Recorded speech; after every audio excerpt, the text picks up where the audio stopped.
Eh, Vamos a comenzar el día de hoy a repasar lo que se conoce como el espectro electromagnético.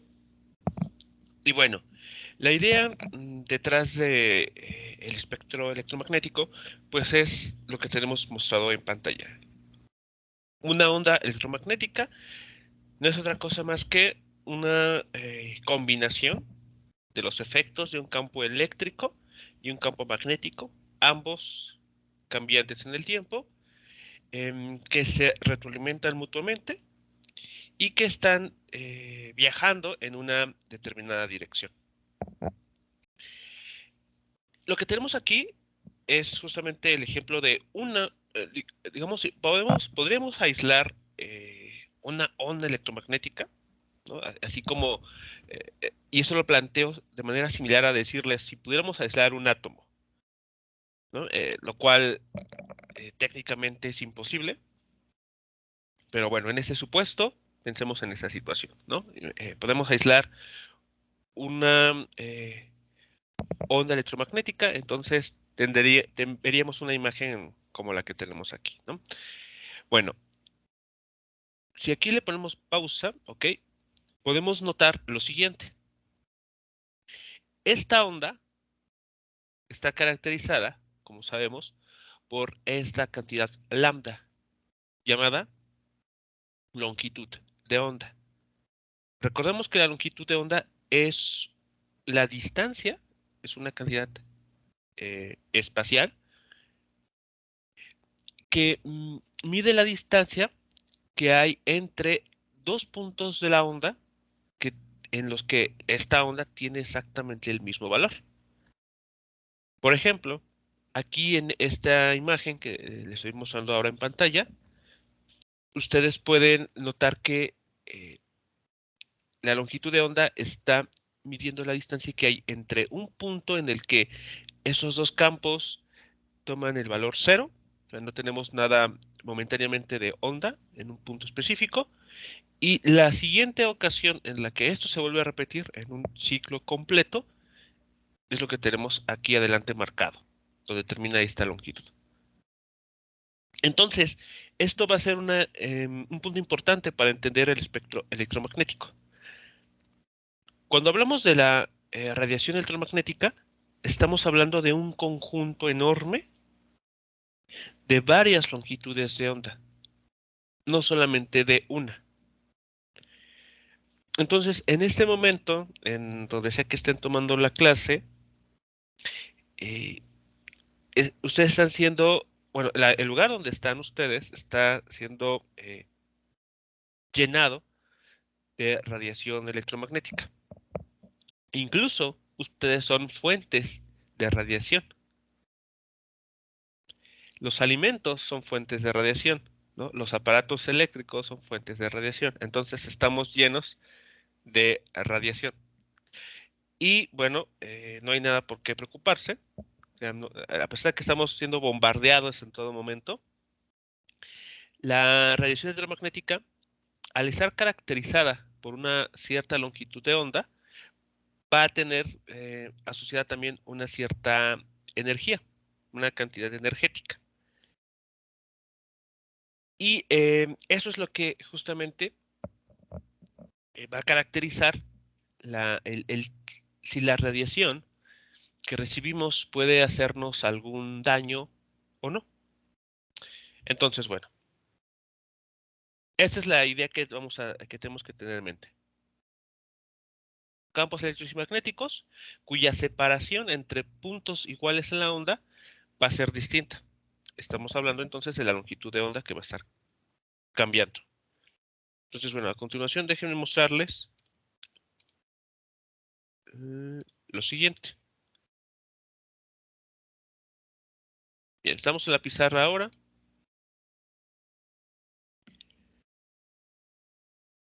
y lo que tenemos a continuación es una imagen de cómo se ve el espectro electromagnético.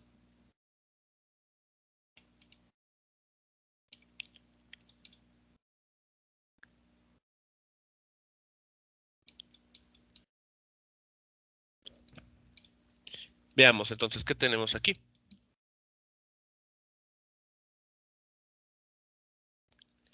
En esta misma imagen estamos viendo cómo una onda electromagnética muestra una longitud de onda distinta. Tenemos, por ejemplo, en esta imagen, del lado izquierdo, una onda electromagnética cuya longitud de onda se va acortando conforme nos vamos desplazando hacia el lado derecho. Aquí ustedes pueden ver en esta línea de abajo el valor de la longitud de onda en metros. Por ejemplo, iniciamos con ondas cuya longitud de onda va de por 10 a la 5 metros. Después vamos encontrando valores cada vez más pequeños hasta longitudes de onda igual a 1 metro. Después aquí hay otras que tienen valor de centímetros, milímetros, nanómetros, incluso más pequeñas que un nanómetro, es decir, por 10 a la menos 16 metros. Entonces son longitudes de onda muy cortas. En las longitudes de onda larga vamos a encontrar las ondas de radio, esas que se utilizan justamente para sintonizar alguna estación. También tenemos las ondas que se utilizan para la televisión, para la telefonía celular. De hecho, ustedes pueden ver que aproximadamente la onda que se utiliza para la comunicación vía TV son ondas que tienen una longitud de onda de 1 metro. Entonces, bueno, pues si pueden ahora no, en casa ver cuánto mide 1 metro, ¿no? Pues eso es, en ese metro tienen ustedes una longitud de onda para una onda electromagnética que se utiliza para la transmisión de televisión, ¿no? Imagen audiovisual, bueno, información audiovisual. Después, un poquito más corta, por ejemplo aquí en decímetros o en centímetros, tenemos ondas para la telefonía celular. Entonces vemos que es mucho más pequeña. Bueno, aquí del orden de milímetros tenemos las ondas llamadas microondas que se emplean, por ejemplo, justamente en ese aparato electrodoméstico, en el microondas para calentar los alimentos. Bueno, así seguimos disminuyendo la longitud de onda, ¿verdad? Que se va cortando, y llegamos a una región que se conoce como luz visible. Esta va aproximadamente de 10 a la menos 4 metros hasta 10 a la menos 9 metros, del orden de nanómetros. En este rango de valores de longitudes de onda, que pues, como pueden notar son cantidades muy pequeñas, es en el que nuestros ojos están capacitados para reconocer estas longitudes de onda. Y es a los que nosotros pues les hemos llamado colores. Entonces, los colores están en esta región del espectro de radiación. Entonces es un grupo muy particular de ondas electromagnéticas, pero al mismo tiempo es un grupo reducido de ellas. Por ejemplo, si lo vemos así, en esta otra imagen, podemos ver que aquí, ahora tenemos que leer la información de derecha a izquierda. Tenemos las ondas de longitud de onda más grande. Aquí están las ondas de radio, después las microondas, el infrarrojo, y después aquí está la región visible. Vean que incluso aquí se tiene que hacer un acercamiento, un zoom, para poder ver cuáles son los valores de las longitudes de onda. Bien, entonces, podemos notar en estas imágenes lo siguiente. El color que nosotros asociamos al color rojo, que nombramos como color rojo, es una longitud, tiene una longitud de onda, es una radiación electromagnética cuya longitud de onda es más grande que el color que nosotros llamamos violeta. Y en esta región, las zonas intermedias, pues tenemos los colores naranja, amarillo, verde, cian, algunas tonalidades de azul, hasta llegar entonces al violeta. Entonces es una franja muy pequeña. Aquí para este rango de valores de longitudes de onda, nuestros ojos están capacitados para ver. Así es como funciona nuestra biología. Y bueno, pues no hay mucho que hacer con ello. Bueno, antes del rojo tenemos los llamados infrarrojos. Los infrarrojos aparecen muy a menudo cuando uno habla de, por ejemplo, de que los cuerpos a una cierta temperatura irradian energía. De hecho, generalmente este tipo de radiación se utiliza mucho para la visión nocturna. Esos lentes o esos dispositivos que se utilizan para visión nocturna funcionan de tal manera que permiten observar en estas longitudes de onda, en las llamadas longitudes de onda infrarrojas. Entonces, que están, como su nombre lo sugiere, infra, por debajo de color rojo. Bueno, entonces si seguimos avanzando, como les mencionaba, pasamos al amarillo, al verde, a un color azul, hasta llegar al violeta. Bueno, por arriba del violeta tenemos la radiación ultravioleta. Entonces, esta radiación ultravioleta tiene una longitud de onda mucho más pequeña. Ya nuestros ojos ya no están capacitados tampoco para ver más allá de esta radiación. Estamos hablando aproximadamente de 400 nanómetros. Entonces, nuestra visión hasta aquí termina. Ya no podemos con nuestros ojos visualizar radiación con estas longitudes de onda. Bueno, pero como podemos ver aquí, pues el espectro electromagnético continúa, independientemente de que nosotros seamos capaces o no de detectar esta radiación. Bueno, después de la radiación llamada ultravioleta, que tal vez ustedes la han escuchado porque es la que recibimos del Sol, tenemos la radiación que se conoce como rayos X, que se utiliza mucho en medicina para tomar lo que se conoce como radiografías, para pues visualizar la estructura ósea y detectar en algunos casos pues si ha habido alguna lesión, alguna fractura de hueso. Entonces, esta radiación llamada rayos X tiene una longitud de onda mucho más corta que la ultravioleta. Después seguimos avanzando y tenemos los que se conocen como rayos gamma. Estos rayos gamma es radiación cuyas longitudes de onda, pues como vemos, es muy pequeña. Anda del orden de 10 a la menos 13, 10 a la menos 14 nanómetros.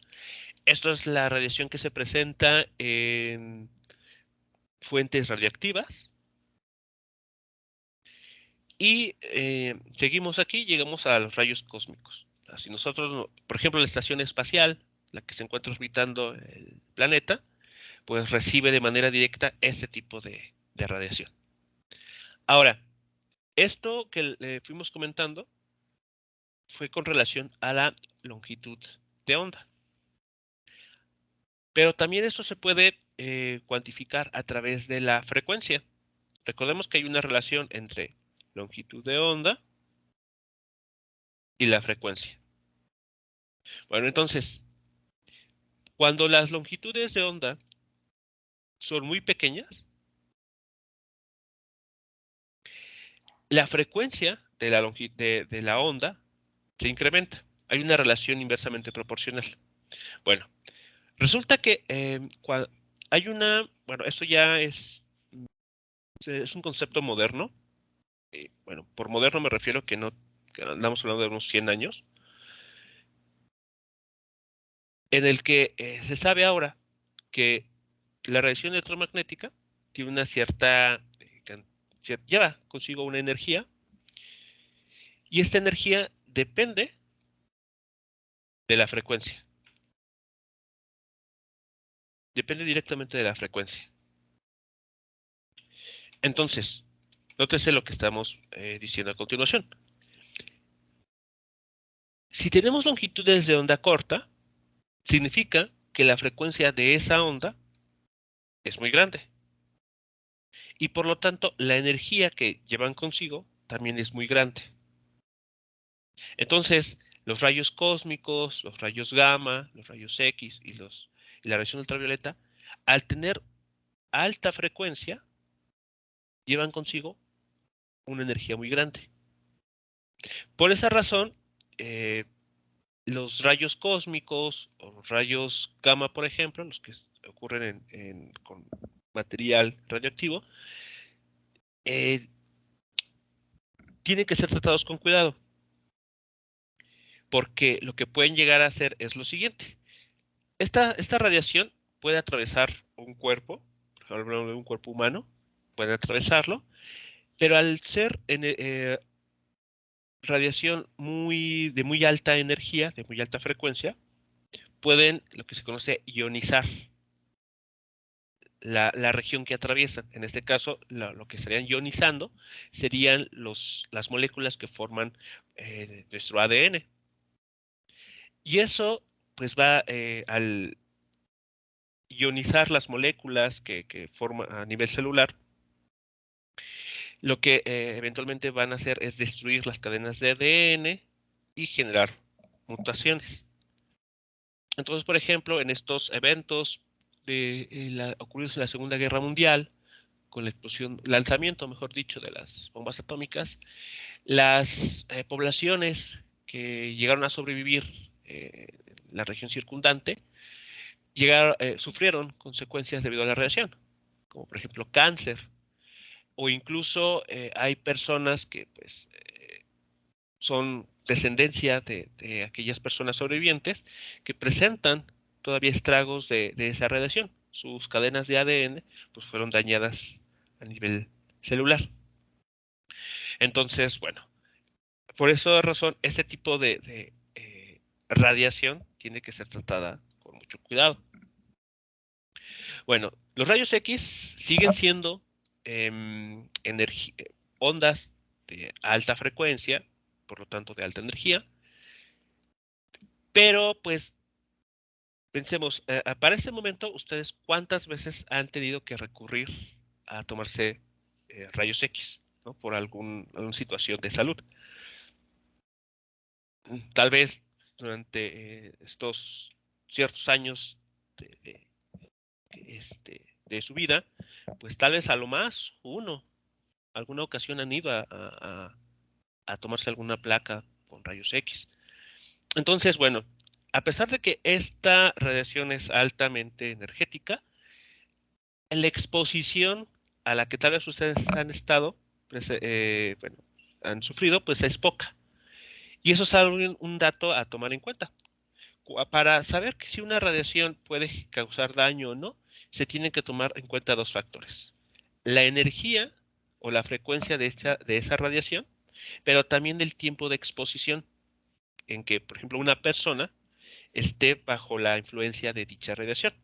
Entonces, si constantemente tuviésemos que estar ahí interactuando con los rayos X, pues sí sería un tema con el que hay que tener cuidado, porque estaríamos bajo la interacción de radiación altamente energética y constantemente. Pero bueno, afortunadamente no ocurre eso, así que por esa razón estos rayos se pueden utilizar para fines médicos. Bueno, ahora los rayos ultravioletas son otro tipo de radiación, tal vez menos energética que los otros dos, pero que igual también necesita tratarse con cuidado. De hecho, si ustedes llegan a investigar acerca del llamado cáncer de piel, pues notarán que los rayos UV, como se les conoce también, son la principal fuente de este tipo de padecimiento.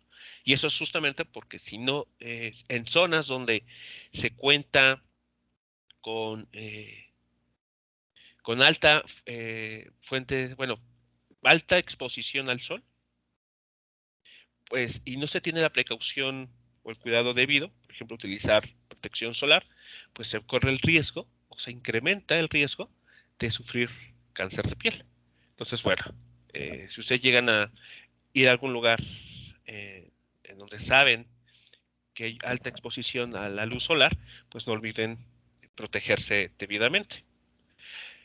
Bueno, con los rayos infrarrojos, ahora vámonos al el lado opuesto del espectro visible, pues son radiación, son ondas electromagnéticas de alta longitud de onda y por lo tanto baja frecuencia. Y al tener baja frecuencia, pues también son poco energéticas. Entonces, del infrarrojo hacia el lado izquierdo, en esta imagen, pues tenemos radiación poco energética que pues no va a causar daño al cuerpo humano, por ejemplo. Eh, y justamente en este rango, pues cae lo que se conoce como la telefonía celular. Así que, por ejemplo, esto de lo que estuvo eh, mucho en boga hace algunos meses, incluso creo que diría que hace como un año y medio o 2 años, es el llamado 5G, ¿no? Esas, eh, ese nuevo método para poder mejorar las telecomunicaciones, ¿no? Al menos la telefonía celular. Entonces, bueno, en ese sentido, la radiación 5G, pues anda en este rango de ondas radiación electromagnética, perdón, de muy alta longitud de onda y por lo tanto de baja frecuencia. ¿De acuerdo? Así que, bueno, en ese sentido podemos estar tranquilos de que pues, estamos a salvo. De hecho, como les comentaba, en este momento ustedes están siendo bombardeados por radiación, pero es radiación de de longitud de onda larga y por lo tanto de baja frecuencia. Así que no hay ningún riesgo que, que correr. Por el contrario, si andan en la calle, sobre todo en verano, por ejemplo, y no cuentan con protección solar, pues ahí sí, representa un mayor riesgo, ¿no? De sufrir alguna enfermedad. Así que bueno, en ese sentido, el temor del llamado 5G pues es bastante infundado. Aquí podemos notar en este dibujo que incluso el tan solo estar al lado de una persona, por ejemplo, estamos siendo influenciados, estamos interactuando con radiación infrarroja. Y eso, pues, en este tipo de relación no ha dañado a nadie, absolutamente a nadie. Pues nosotros también somos fuente de radiación. Eh, si uno quisiera estar libre de todas estas fuentes, bueno, de todas estas ondas, pues tendremos que buscar alguna región, ¿no? Algún espacio donde esté totalmente aislado, hecho con algún material, por ejemplo, plomo, en todo caso, donde, donde pues sea como una jaula, donde absolutamente no entre ninguna radiación. Pero pues eso evidentemente para fines prácticos es bastante complicado. Evidentemente hay regiones sí cumplen esas características, pero son más destinadas para análisis científico. Así que bueno, si ustedes igual googlean internet experimentos en los que se están investigando acerca de las partículas que forman el universo, pues son lugares que se construyen por debajo del nivel de suelo a varios kilómetros de profundidad para tratar de que la radiación proveniente del Sol o de los rayos cósmicos no lleguen y de alguna manera logremos que esa región, o sea, por debajo del nivel del suelo, se mantenga lo más aislada posible de radiación electromagnética de alta frecuencia. Así que bueno, sí existen zonas en el planeta que pues tal vez si no tienen un 100% de aislamiento, al menos si tienen un aislamiento alto comparado, así se construyen a nivel de suelo. Así que bueno, el mayor riesgo en todo caso, y respondiendo la pregunta en el chat, es el mayor riesgo está en este tipo de lado del espectro electromagnético. Los rayos que se conocen como rayos gamma, que son los que se despiden o se irradian en fuentes radioactivas, los rayos cósmicos, que se presentan en altas capas de la atmósfera, digamos, en particular la estación espacial, pues la que sufre de manera directa los efectos de esta radiación. Por esa razón también los astronautas tienen que salir protegidos al hacer alguna reparación o al tener que hacer algo fuera de la estación, pues tienen que protegerse con algún material especial. Bien, jóvenes, no sé si existe alguna pregunta, comentario sobre lo mencionado en esta parte, de manera descriptiva, de lo que se conoce como el espectro electromagnético.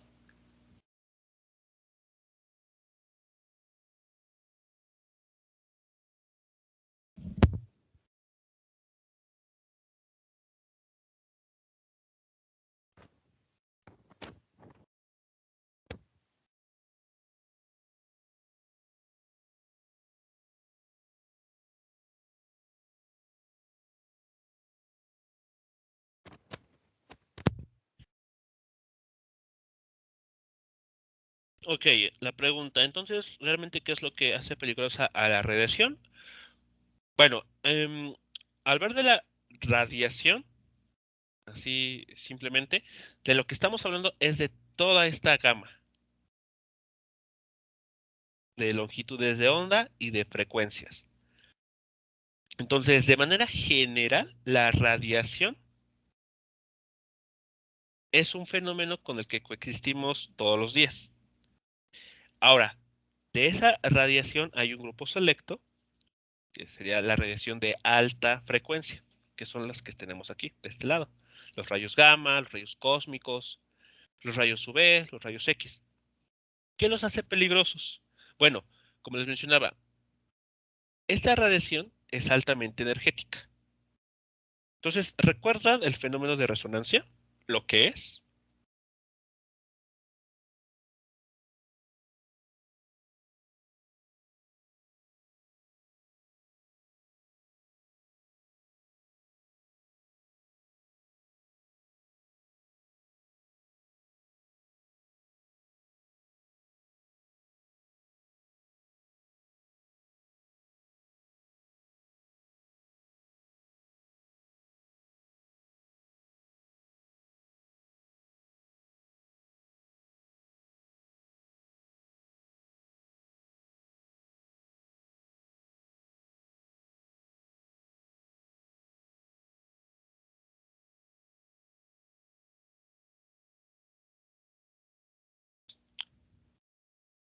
Ok, vale. Me parece bien que lo tengan en mente porque el fenómeno es parecido. Entonces, ¿qué sucede cuando tenemos resonancias? Tenemos un sistema físico, por ejemplo, pensemos en un puente, y el suelo comienza a temblar, ¿no? Comienza a oscilar. Y si la frecuencia con la que el suelo está moviéndose es muy cercana a la frecuencia natural del puente, del material con el que está elaborado el puente, entonces el puente va a comenzar a oscilar también. Y se corre el riesgo de que las amplitudes de oscilación aumenten tanto que pues el puente se venga abajo, se destruya. Entonces, algo similar estaría sucediendo aquí. Bueno, ¿qué es lo que sucede, por ejemplo, con la materia cuando es irradiada por este tipo de ondas electromagnéticas de alta frecuencia?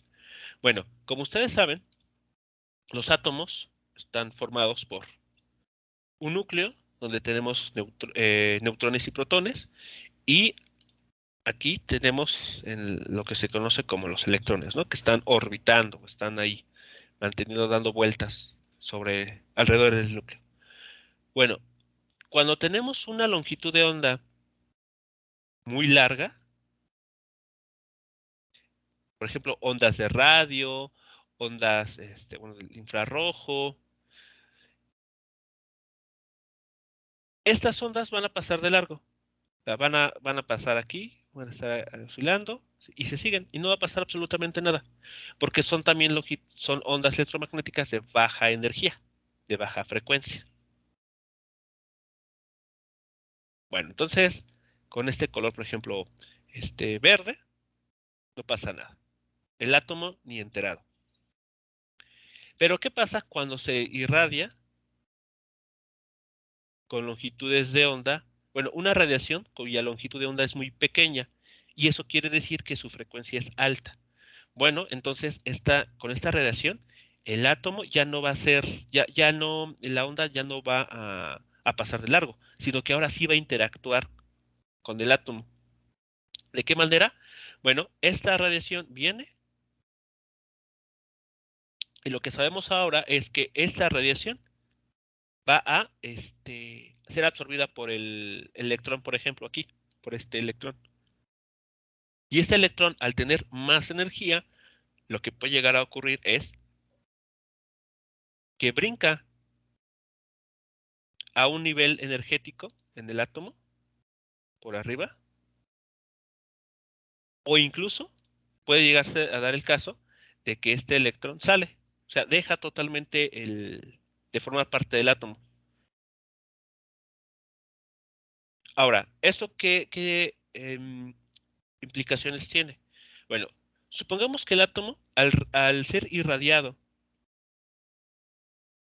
por una radiación electromagnética de alta frecuencia, pierde un electrón. Entonces, ese electrón último lo pierde. Ya este electrón ya no, perdón, sí, este electrón ya no forma parte del átomo. Bueno, este átomo va a estar ahora, eh, la carga neta ya no va a ser cero, o sea, ya no va a ser neutro, sino que va a adquirir una carga eléctrica. Entonces, imaginen ahora que nuestros constituyentes, nuestras moléculas, comienzan a ionizarse. Eso es un proceso de ionización. No sé si en algún curso que hayan tenido de química han escuchado la palabra ion.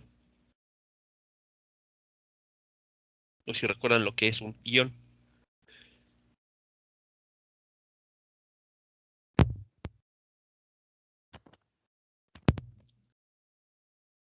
Un ion básicamente es un átomo que ya ha sido dotado de una carga, ya sea eléctrica positiva o negativa.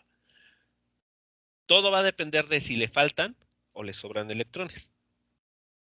Bueno, entonces pensemos que los átomos de una cierta molécula comienzan a ionizarse, lo que se conoce como radicales libres. Entonces, el riesgo de que se corre es que, por ejemplo, las moléculas que forman las cadenas de ADN se vean alteradas. Las cadenas de ADN tienen una cierta estructura, tienen una cierta composición, pero si esta composición se ve alterada, justamente porque las moléculas van perdiendo o ganando electrones por este proceso de ionización, entonces la información celular pues, se va modificando. Y eso es justamente lo que es una mutación. Es una modificación, una alteración en alguna parte de la cadena de ADN, por ejemplo, hablando de estas fuentes, ¿no? Y retomando el ejemplo que les mencionaba sobre el Japón en los eventos de las bombas de Hiroshima y Nagasaki. Entonces, básicamente es lo que sucede. Entonces, la radiación en sí, de manera general, no es problemática. Todo el día estamos siendo bombardeados. Ustedes son fuentes de radiación incluso. Su celular es fuente de radiación. ¿Qué es lo preocupante? ¿O qué hay que tener cuidado? En la exposición a radiación de alta frecuencia. Eso es con lo que hay que tener cuidado. Ahora, piénsenlo con detenimiento.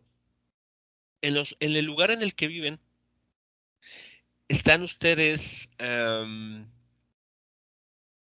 siendo irradiados por ondas electromagnéticas de alta frecuencia? Y no solamente si están siendo irradiados o no, sino qué tan expuestos están. O sea, si pasan mucho tiempo cerca de esa fuente. de radiación, porque ese es el otro aspecto que les mencionaba. Podemos estar nosotros, es como, bueno, aquí entra, por ejemplo, puedo hacer alusión a ese dicho que nos dicen que es que, ¿cómo es? Que todo en exceso es malo, ¿no? Entonces lo mismo va a suceder aquí. Por ejemplo, la radiación ultravioleta. Ese es un ejemplo más cotidiano.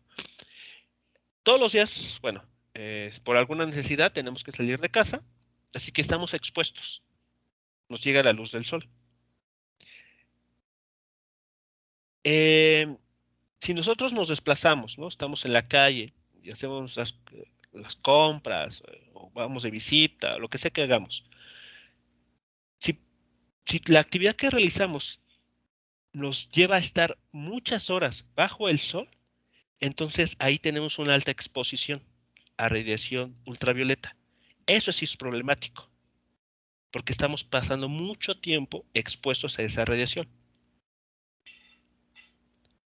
Pero si nosotros salimos a hacer cosas a la calle, pero pasamos la mayor parte del tiempo bajo sombra, entonces nuestra exposición es menor.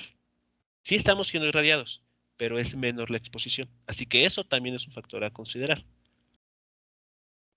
De hecho, por ejemplo, los niños pequeños, sobre todo, necesitan ser expuestos a ratos al sol para generar, fomentar en el cuerpo humano la vitamina D. Y me parece que es melanina, la sustancia, la que da color a la piel, porque eso es justamente un medio natural de protección.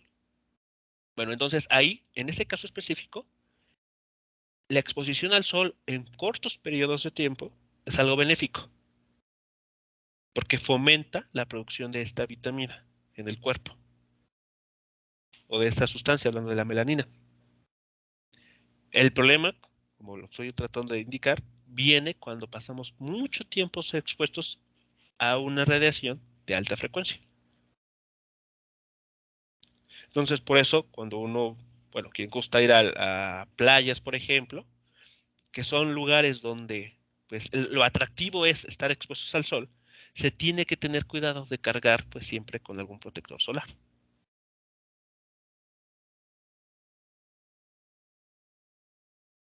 Así que en general pues la radiación de alta frecuencia es la más problemática, con la que hay que tener bastante cuidado. Y también el tiempo de exposición. Lo que les mencionaba con los rayos X. Los rayos X son también radiación de alta frecuencia. Pero ustedes, ¿cuántas veces han tenido que ir a tomarse una placa? Si pensamos que solamente una vez en todo lo que llevan de vida, entonces comparen el tiempo de vida de ustedes, o sea, los veintitantos años que tienen en ese momento, con el tiempo de exposición en ese momento a los rayos X para tomarse la placa. Y notarán que es una fracción muy pequeñita. Entonces, estuvieron expuestos, sí, pero por muy poco tiempo. Entonces, ahí no hay mucho problema. El problema sería si constantemente van y se toman placas. Ahí sí, cuidado, eso está mal. Les puede generar alguna molestia. Ok, la llamada quimioterapia, claro, también que es un método para combatir el cáncer, también se tiene que hacer de manera controlada. Como mencionan en el chat, la terapia eh, para el tratamiento de cáncer se tiene que, son dosis que se tienen que suministrar de manera controlada y también se tiene que dejar pasar algo de tiempo entre la administración de una dosis y la siguiente. O sea, no es de que todos los días tienen que ir a terapia, bueno, a la quimioterapia, porque pues eso no es lo... generaría más problemas que beneficios.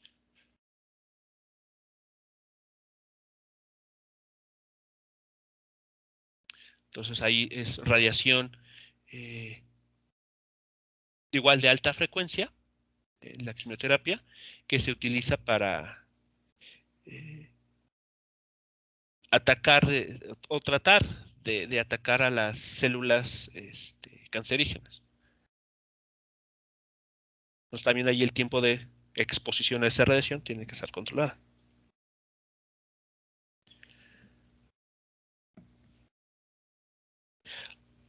Ahora, ¿cuáles son los síntomas que se tienen cuando uno está expuesto a alguna radiación de alta frecuencia? Generalmente es mareo,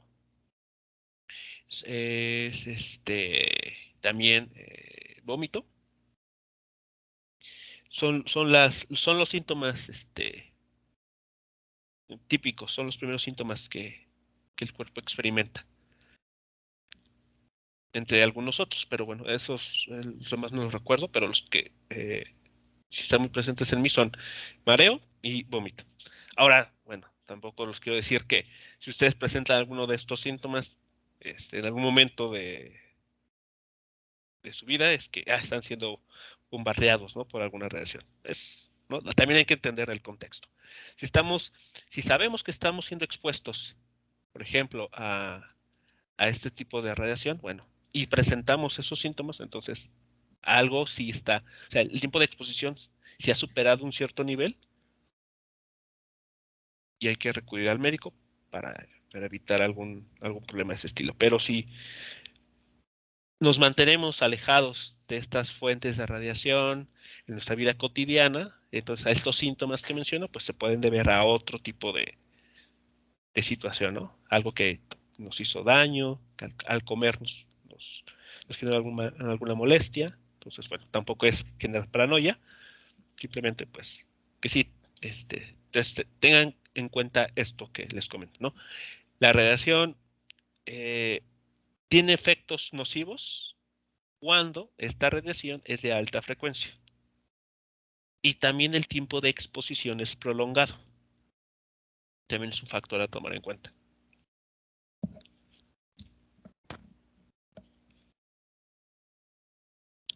Bien, jóvenes, ¿alguna otra pregunta, comentario sobre lo discutido aquí?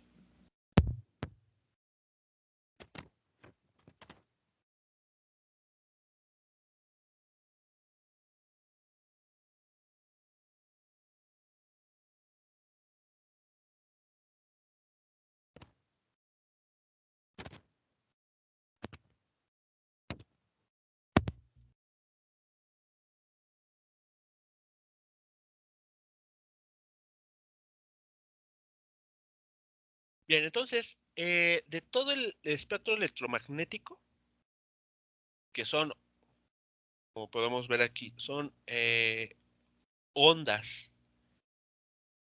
De hecho, cuando decimos espectro electromagnético, recuérdenlo, estamos hablando de un conjunto de varias ondas, cada una con diferentes longitudes de onda. ¿De acuerdo? Entonces, en ese momento, pueden ustedes estar siendo irradiados por longitudes de onda de la parte de V, o sea, por arriba del violeta, y eso es de manera natural porque pues estamos, eh, ¿cómo se llama? Pues estamos sobre la superficie de la Tierra, donde llegan los rayos del Sol, así que tenemos esta radiación. También hay una parte de rayos cósmicos, claro. De hecho, si, bueno, no sé, creo que ustedes, no sé si en las televisiones actuales se pueda, pero en eh, las de años atrás, cuando uno no lograba dar con un canal en el que se estuviera transmitiendo algo, había ahí ruido. La pantalla se ponía como con puntos negros y blancos y había un ruido ahí, ¿no? Eso es porque la televisión estaba captando radiación proveniente del exterior, del espacio exterior. Es lo que se conoce como ruido. Entonces, bueno, vean ahí que también los rayos, parte de radiación que recibimos del espacio exterior está incluyendo esos rayos cósmicos. Entonces, todo el día, a todas horas, estamos siendo irradiados por estas longitudes de onda variadas. Ahora, de lo que vamos a tratar a continuación ¿cómo se llama? La parte de óptica, es esto que conocemos como espectro visible. ¿De acuerdo?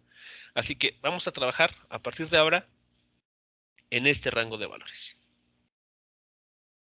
De hecho, es porque es en ese rango de valores de longitudes de onda en el que pues, podemos ver. ¿De acuerdo? Así que bueno, la parte de óptica que vamos a comenzar, yo creo que, déjenme ver, creo que el viernes, creo que sí, ya la siguiente clase, o si no, la siguiente semana, va a caer en esta parte,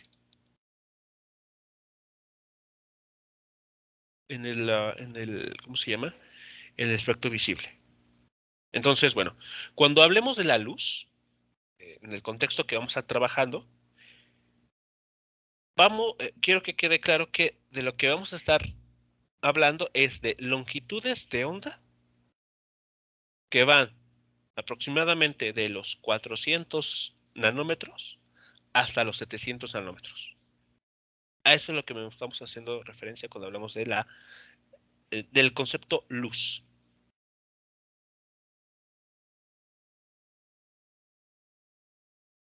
¿De acuerdo? Entonces, bajo este contexto es el que vamos a estar trabajando de ahora en adelante. Ahora, como les mencionaba, esta radiación, todas estas longitudes de onda llevan asociadas una energía. Y es lo que vamos a ver a continuación.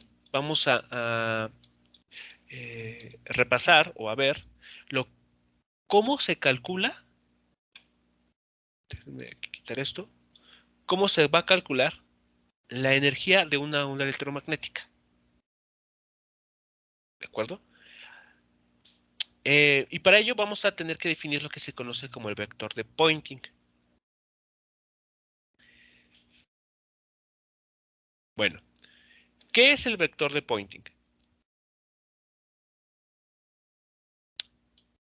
El vector de Poynting es una cantidad que mide lo siguiente: la rapidez de flujo de la energía de una onda electromagnética que cruza una determinada superficie. Entonces, a ver, vamos a ver lo siguiente.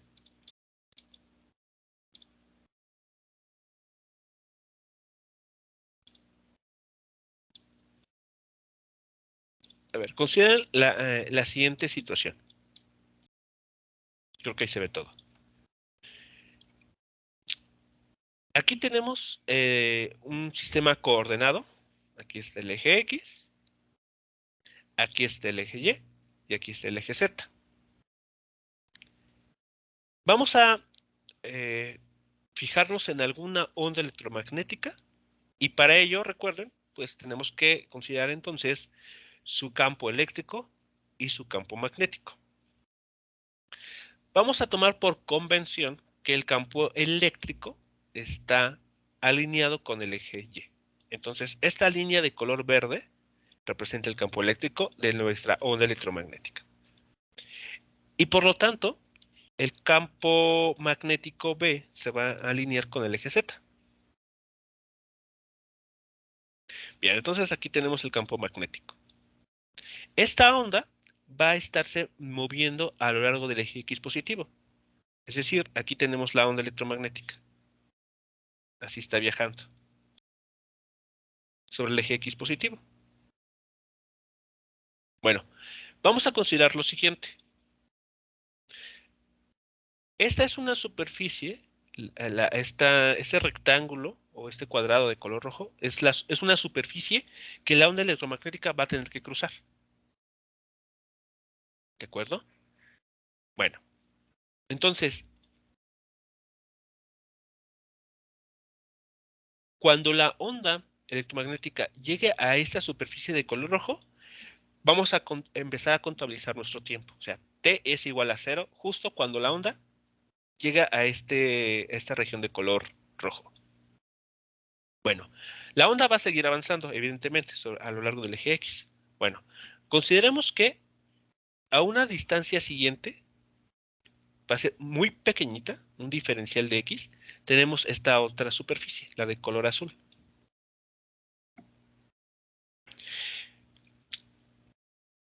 Entonces, entre estas dos regiones, entre estas dos superficies, tenemos un volumen encerrado, limitado. Aquí, a ver, por ejemplo, aquí, si esto lo cierro, así,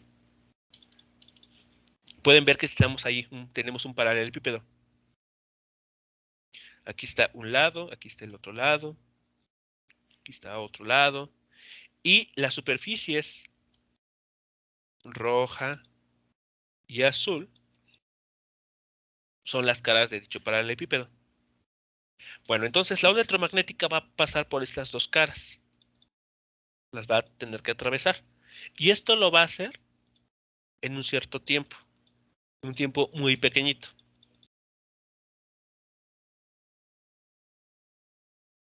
Por esa razón tenemos esto que está aquí. Aquí vean ustedes lo que estamos indicando. Este recorrido que va a realizar la onda electromagnética, este diferencial de X, lo realiza con una velocidad c, o sea, la velocidad de la luz, multiplicado por un tiempo muy corto. Tan pequeño que, bueno, aquí lo vamos a denotar como un diferencial de tiempo.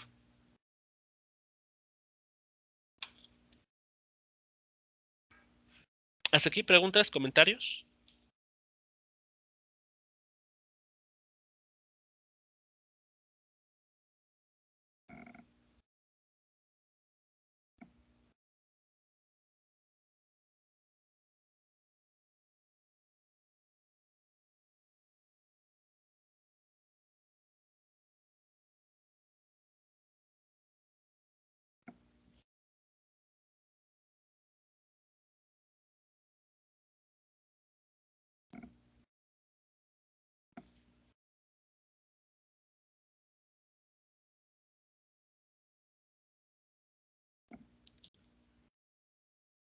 Bien, ahora, nosotros en su momento, cuando eh, vimos la parte de los análogos eléctricos, si recuerdan, comentamos las expresiones para la energía en un capacitor y en un inductor, ¿no? Y de ahí derivamos la ecuación diferencial que se tiene que cumplir para un circuito LC.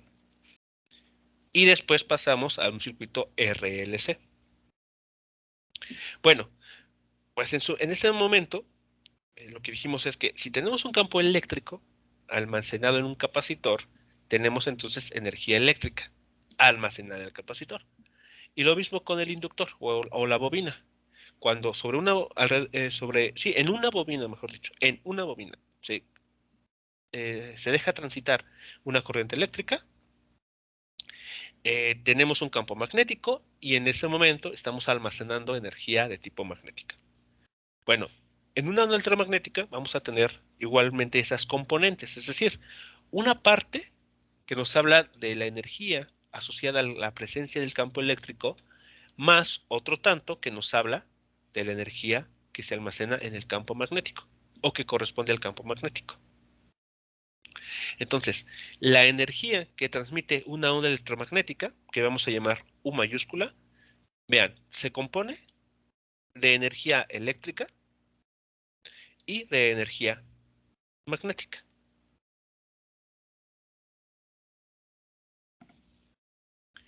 Mucho cuidado aquí. Esta E que aparece o esta B son funciones ¿cómo se llama? Del tiempo y del espacio. Por ejemplo, déjenme, ya sé. La clase pasada hicimos un ejercicio en el que ustedes construían las formas vectoriales del campo eléctrico y del campo magnético para una onda electromagnética. ¿De acuerdo? Entonces, por ejemplo, tenemos E0, B0 por el seno de KZ menos omega t por un vector unitario, por ejemplo, aquí j, como es en este caso. Y el campo magnético igualmente B0 por el seno de kz menos omega t por k. En estas expresiones, esto que estoy encerrando en color blanco,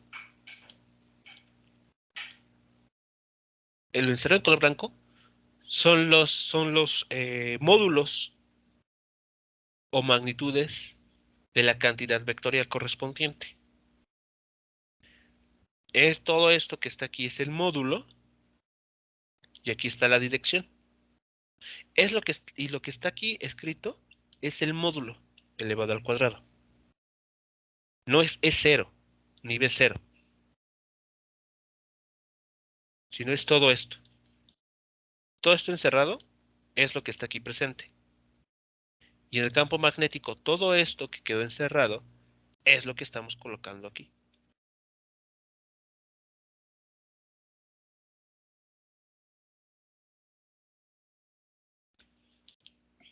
¿Sí queda clara esta parte?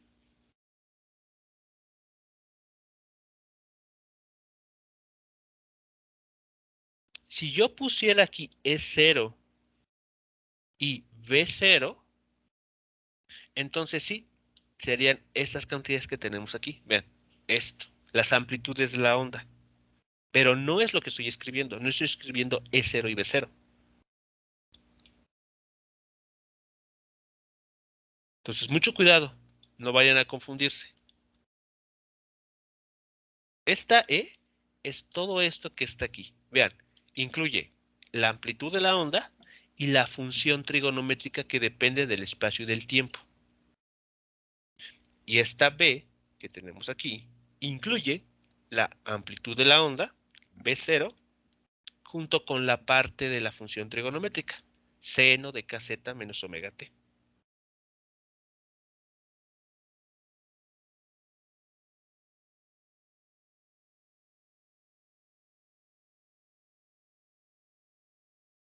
Bueno, si utilizamos el hecho de que el campo eléctrico, su módulo, es igual a C veces el módulo del campo magnético en una radiación electromagnética, podemos escribir estos dos términos. Por ejemplo, si toman esta igualdad y la sustituyen aquí, van a dejar todo en términos de E, del campo eléctrico. Y entonces lo que está en amarillo lo pueden ustedes reescribir en términos de E, del campo eléctrico, y obtienen este resultado. O pueden hacer el juego opuesto. Toman esta relación en color blanco, la sustituyen aquí, todo va a quedar escrito en términos del campo magnético y van a obtener entonces este otro resultado. Entonces, esta suma de dos términos se puede simplificar dependiendo de qué sustitución hagan. Si dejan todo en términos del campo eléctrico, entonces esta suma se reduce a esto que tenemos aquí escrito en color verde. O si en esta suma dejan todo en términos del campo magnético, utilizando esta relación, entonces llegan a ese resultado de color amarillo.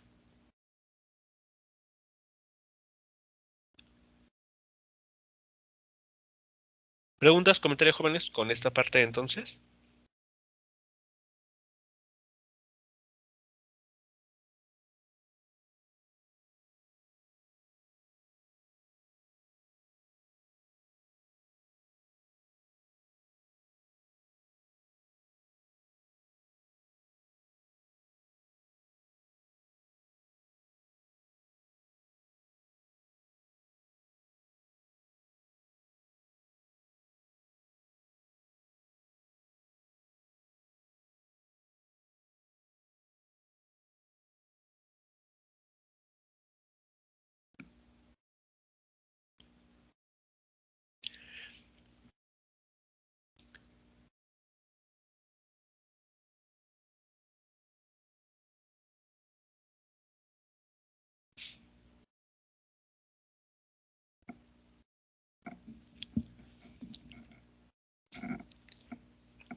Vale, entonces en esta ecuación tenemos la energía asociada al campo eléctrico y magnético. Ok, si en este caso, esto que está aquí son cantidades constantes, ¿no?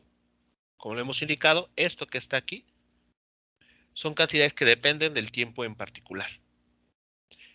Recuerden esto, una onda electromagnética está formado por varias longitudes de onda. Y cada longitud de onda lleva asociada una determinada energía. Entonces, cuando hablamos de la luz, por ejemplo, la que nos llega a nosotros del Sol, no está caracterizada por una única longitud de onda y por lo tanto por una determinada energía, sino que es un grupo, es un conjunto de varios valores de energía que constantemente están cambiando en el tiempo. Por esta razón, no podemos considerar ninguna de esas cantidades como independientes del tiempo.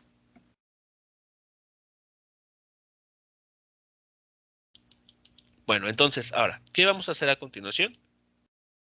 Vamos a considerar lo siguiente.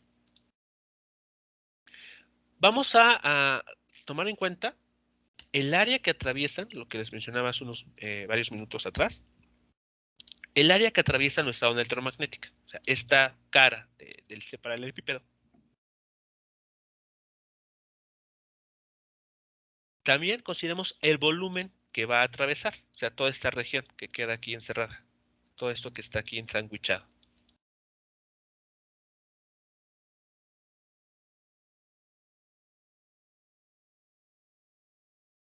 Bien, entonces,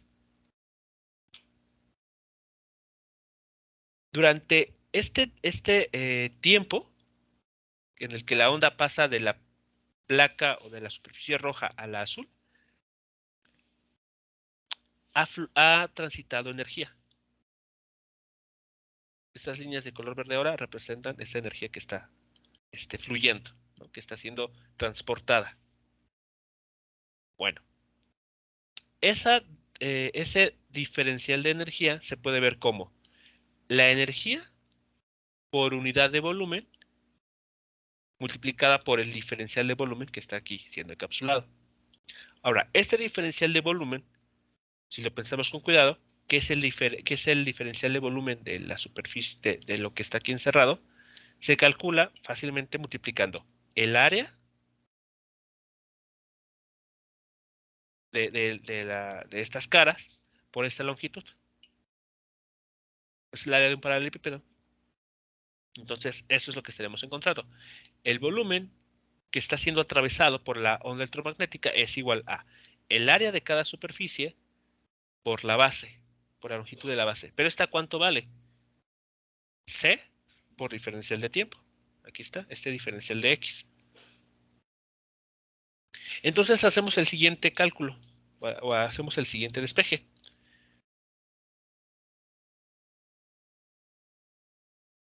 Vamos a tomar estos dos como una sola cantidad. Una cantidad que vamos a nombrar S mayúscula. Y la vamos a despejar, que es lo que tenemos aquí justamente. Entonces, el área y el diferencial de tiempo los vamos a mandar del otro lado, afectando a este diferencial de U, como tenemos aquí.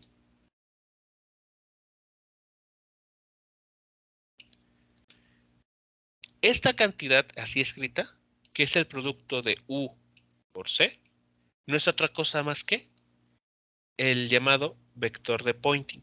Este es el llamado vector de Poynting. Y lo que nos está diciendo el vector de Poynting es cuánta energía de la onda electromagnética está atravesando una cierta área, una cierta superficie por unidad de tiempo.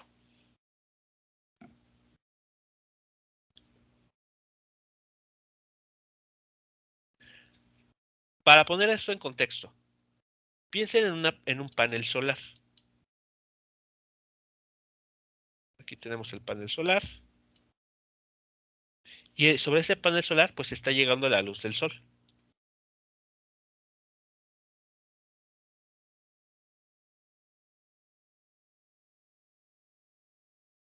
Aquí tenemos la radiación proveniente del Sol. Este panel solar está delimitado por una cierta área. Entonces, si nosotros medimos, ¿no?, cuánta energía está llegando por parte del Sol a esta superficie en un cierto tiempo,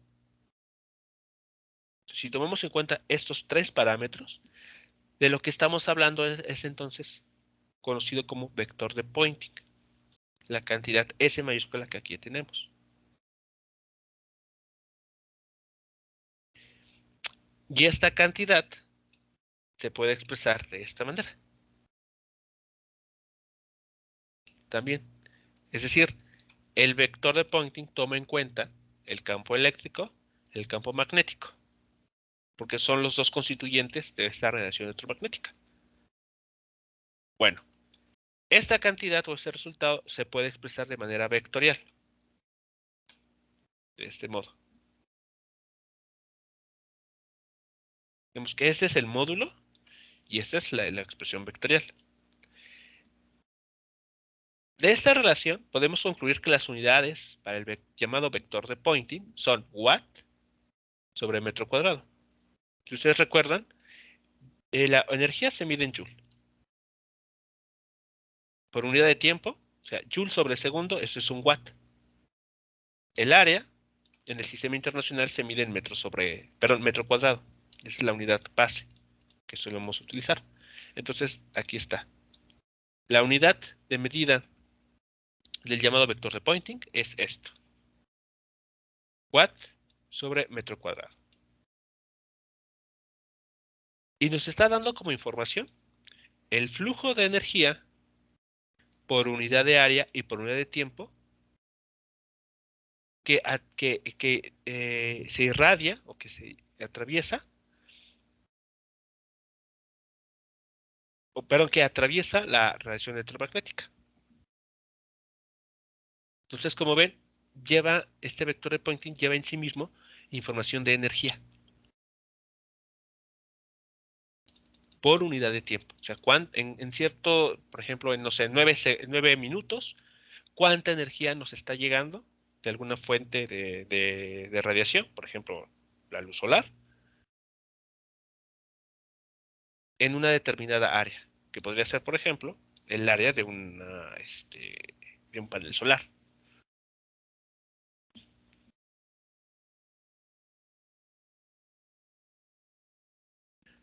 Ahora, algo muy importante.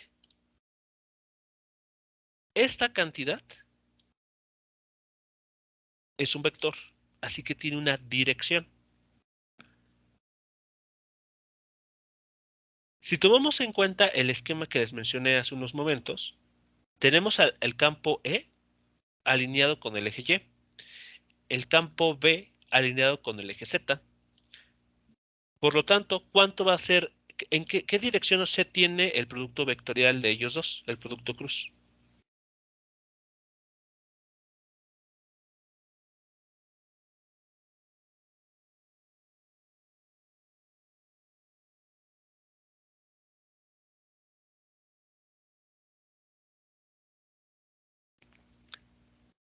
Si el campo E está en el eje Y, el campo B está en el eje Z, ¿en qué eje y en qué dirección queda el vector S, el llamado vector de Poynting?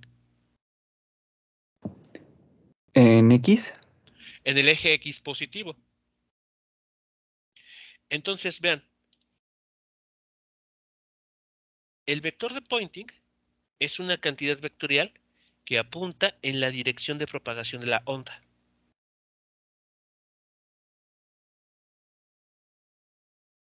Entonces, si tenemos una onda que está viajando, como en este caso, en la dirección X positiva, el vector de Poynting también apunta en esa dirección. Por esa razón, se dice también que el vector de Poynting lleva la información de la energía que se está transportando en la onda electromagnética, porque está viajando con ella, y es más, viaja en la misma dirección.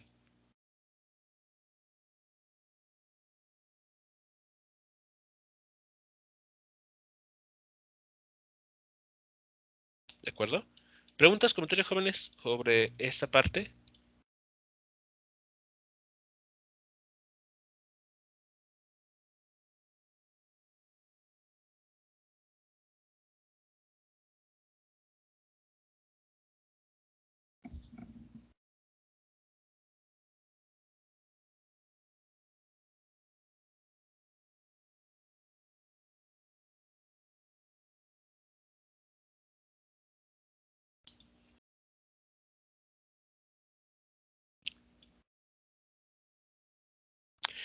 Bien, entonces, una vez más, el llamado vector de Poynting, tiene asociada o trae como información en sí mismo cuánta energía llega a una determinada superficie por unidad de tiempo. Ahora, esta energía, este vector, depende, vean, aquí no estoy escribiendo E0 ni B0, sino que esta E y esta B son funciones, recuérdenlo, del tiempo y del espacio también. No son constantes. Eso E y B no son constantes. Están cambiando en el tiempo.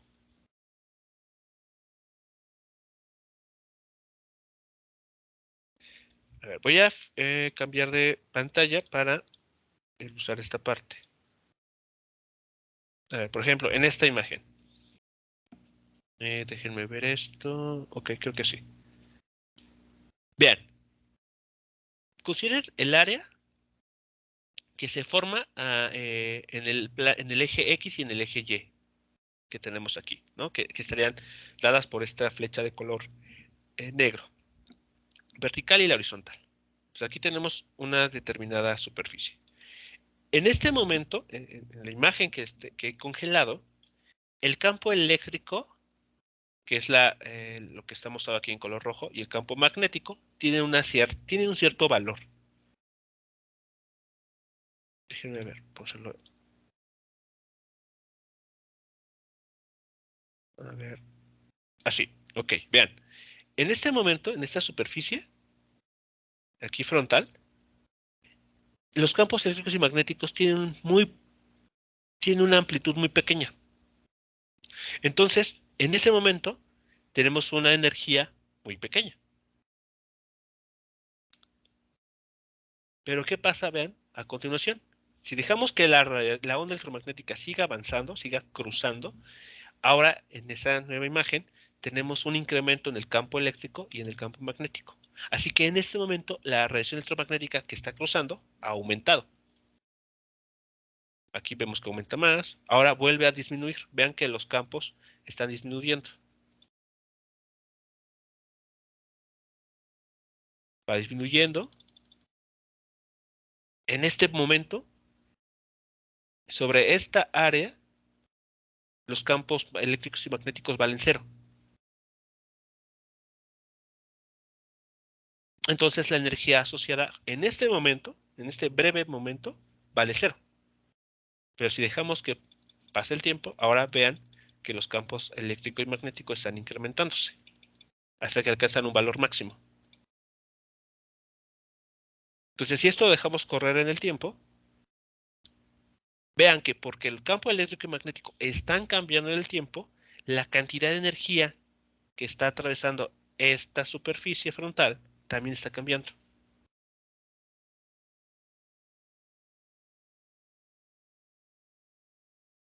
¿De acuerdo? Entonces, por esa razón, el vector de Poynting no es una cantidad 100% constante. ¿Su dirección es constante? Sí, porque viaja en la dirección en que la onda está dirigida. Pero su módulo no es constante. Depende del tiempo, como vemos aquí. Si la imagen que tomamos en cuenta es esta, por ejemplo, aquí tenemos un cierto valor de campo eléctrico, un cierto valor de campo magnético. Por lo tanto, un cierto valor para el módulo del vector S. Pero si ahora tomamos en cuenta aquí, este módulo ha cambiado. Bueno, entonces eso puede representar un problema. Porque entonces, ¿cómo calculamos la energía que nos llega del Sol? ¿Cómo podemos cómo podemos obtener la energía que nos llega del Sol si el vector de Poynting, que es el que trae esa información, está cambiando en el tiempo? Bueno, lo que se hace es lo siguiente. Cuando una cantidad cambia constantemente en el tiempo, lo que se considera no es no es en sí la cantidad, sino lo que se hace es promediarla. Entonces, la magnitud del vector de Poynting cambia en el tiempo y lo hace de manera muy rápida, porque de hecho, pues la onda está viajando a la velocidad de la luz, imagínense. Es una onda que para fines prácticos decimos que viaja de manera instantánea, ¿no? Es una velocidad muy alta con la que está viajando. Entonces, mientras nosotros intentamos hacer algún cálculo, alguna medición, de un segundo a otro ya atravesaron una cierta superficie varias, varias ondas electromagnéticas y ya llegó mucha energía en muy poco tiempo. Entonces, ¿cómo hacemos el cálculo? ¿Cómo determinamos cuánta energía nos lleva?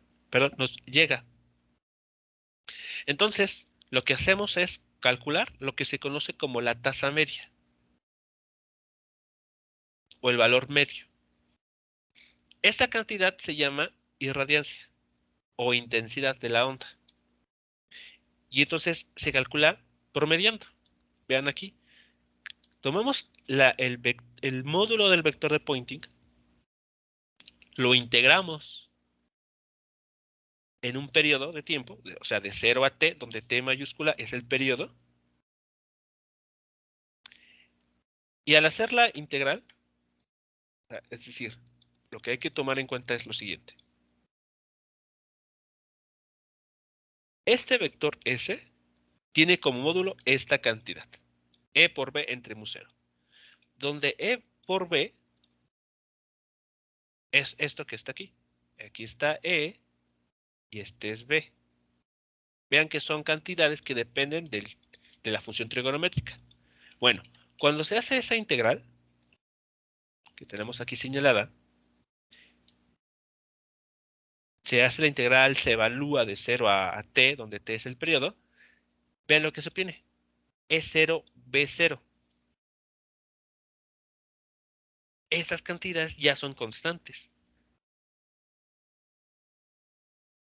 Son la amplitud de la onda, de hecho, en la parte eléctrica y en la parte magnética. Esto sí es constante. Entonces, la irradiancia ya es una cantidad fija en el tiempo. Y esa es la que se puede medir.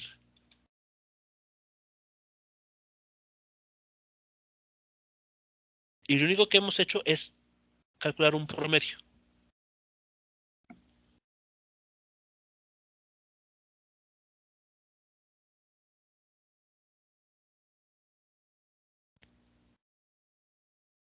¿De acuerdo? ¿Preguntas, comentarios, jóvenes, sobre esta parte entonces? Sobre este último resultado.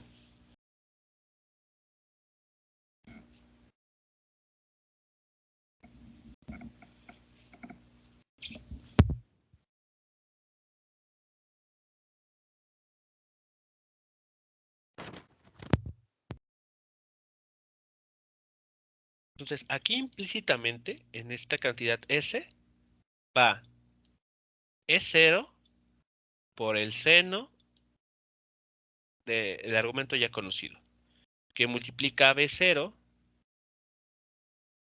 por el seno del argumento ya conocido. E0 y B0 son constantes, alén de la integral. Entonces, lo único que hay que integrar es el producto de seno cuadrado. Y al hacerlo, con identidades trigonométricas y demás, obtienen ustedes este resultado, que es una cantidad constante. Entonces, la parte que depende del espacio y del tiempo se elimina al tomar el promedio, al hacer esa integral.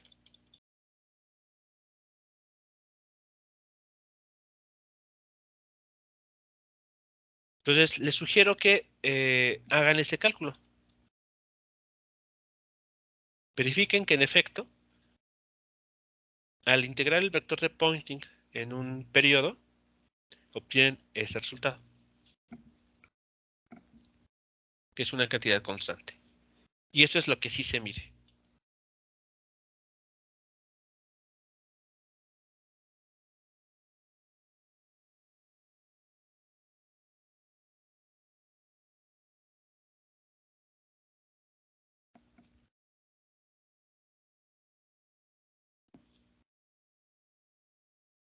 ¿Dudas, jóvenes? Comentarios sobre entonces esta parte, el llamado vector de Poynting.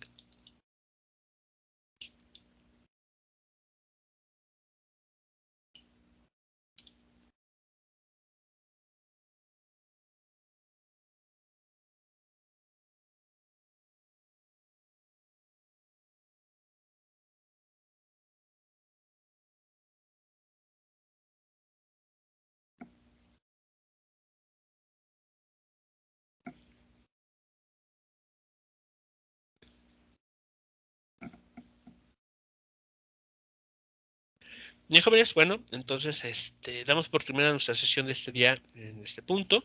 La siguiente clase veremos un ejercicio que tiene que ver justamente con el vector de Poynting, cómo calcularlo en un determinado, bueno, en una situación en particular. Y les comentaré sobre una actividad de estas que les había mencionado, que eventualmente se les dejan a ustedes para con valor de al menos un punto sobre calificación de examen.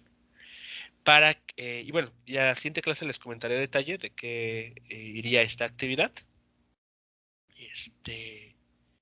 en qué consistirá y más o menos en qué fechas tendría que estar entregando. ¿De acuerdo? Pero bueno, esto ya les comentaré detalle en la siguiente sesión. Por ahora solamente les adelanto esta parte. Bien, jóvenes, pues bueno, nos estamos escuchando entonces el día viernes a la misma hora, como siempre. Que tengan todos un excelente día.